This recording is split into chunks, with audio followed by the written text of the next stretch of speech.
नमस्कार प्रेक्षकांनो, स्वागत आहे तुमचं भटकंती एक प्रवास या यूट्यूब चॅनलवर. आणि असं म्हणतात की माणसाने प्रवास केला पाहिजे. प्रवासात माणसाला जग कळतं, आयुष्य कळतं. त्यामुळे आज आम्ही प्रवास करत आलोय अमरावती जिल्ह्यामध्ये कौंडण्यपूर या ठिकाणी. या ठिकाणीची आख्यायिका अशी आहे की महाभारतात जो प्रसंग झाला होता की श्रीकृष्णाने रुक्मिणीला पळून नेलं होतं, हरण केलं होतं, तर ते हे ठिकाण आहे.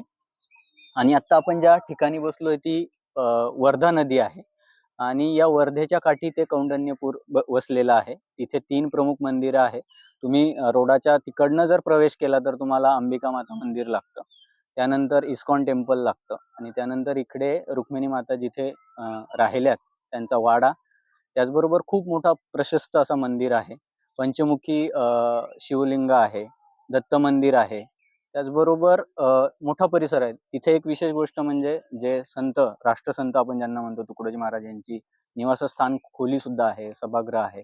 अगदी त्या काळात काही लोकांनी या मंदिरासाठी जी देणगी दिली होती ते पण तिथे माहिती दिलेली आहे. अगदी त्यावेळेसचे दानशूर लोक अशी होती की त्या काळात त्यांनी अगदी ₹250 50 पैसे असं सुद्धा तिथे नोंद केलेली आहे. ते एक विशेष वाटलं.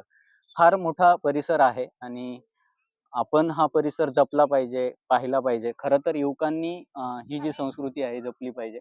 आणि महाराष्ट्र शासनाने खरंच पर्यटन स्थळाकडे जरा जास्तीत जास्त लक्ष दिलं तर त्यातनं म्हणजे जो काही त्यांना कर मिळणार आहे, रेव्हेन्यू मिळणार आहे, तो जास्त मिळेल. तो कधी मिळेल?